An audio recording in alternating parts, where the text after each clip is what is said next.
A massive show of military might off the coast of Taiwan. China deploying fighter jets and warships Saturday, sending 71 planes into Taiwan's airspace, and at least 9 Chinese warships now surrounding the self-governed island of Taiwan, simulating a naval blockade.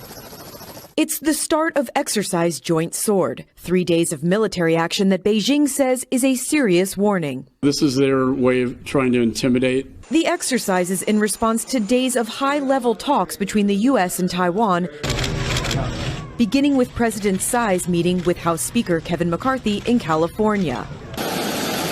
Hours later, a congressional delegation arriving here in Taipei for 3 days of engagements. It is important that all democracies stand together against tyranny and oppression.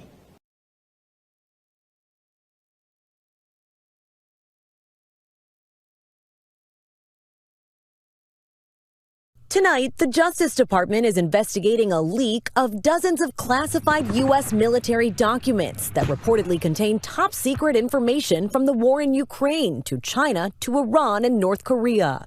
Photos of the classified documents, most of which we cannot show, were posted on social media this week, as well as dozens of other documents posted online as early as March, raising alarms about the scope and scale of the security breach. ABC News has learned some of the documents seem to include markings identifying them from the Office of the Joint Chiefs. And one document dated March 2nd appears to have come from the CIA's daily intelligence summary provided to senior leaders.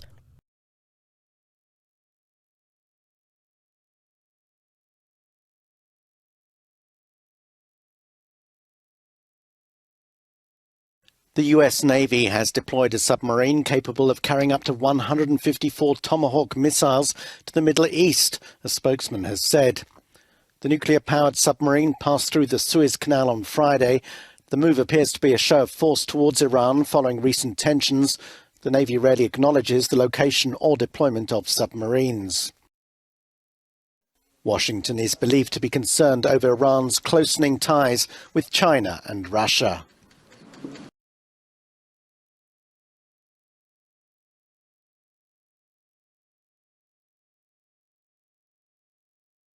Tonight, new violence in Israel. Israel's defense forces saying 3 rockets were fired from Syria into Israeli territory, but only 1 landing in the Golan Heights. This coming after Israel's military said Palestinian militants unleashed a barrage of rockets on Israel earlier this week from both the Gaza Strip and Lebanon, the most cross-border violence since 2006.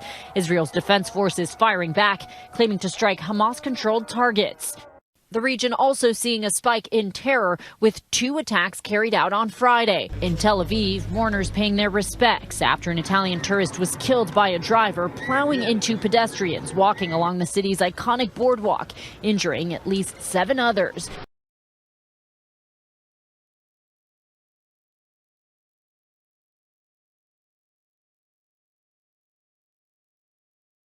Authorities have announced they will be installing smart cameras in public places to identify women who are unveiled and not observing the country's strict dress code. The mandatory hijab has been at the center of protests in Iran ever since 22-year-old Mahsa Amini died in police custody after she was arrested for violating the country's strict dress code. Now, it led to protests around the world and across the country. It even led to some women burning their veils during those very same protests. But it also led to something else. Women developed a laxer attitude towards the mandatory hijab.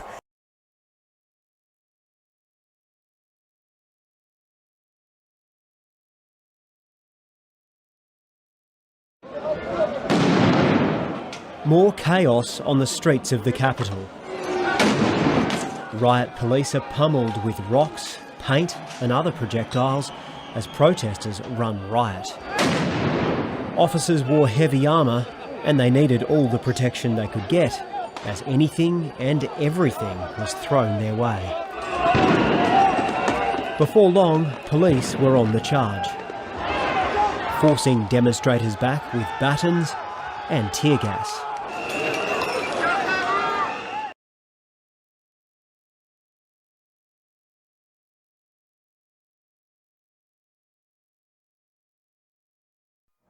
North Korea is yet to respond to regular contact using the cross-border communication line between the two Koreas. North Korea has today been unresponsive to calls made from the south via the cross-border communication line. According to Seoul's Ministry of Unification on Friday, North Korea did not respond to both the opening call at 9 a.m. and the closing call at 5 p.m. The regime has been unresponsive to the military hotline as well.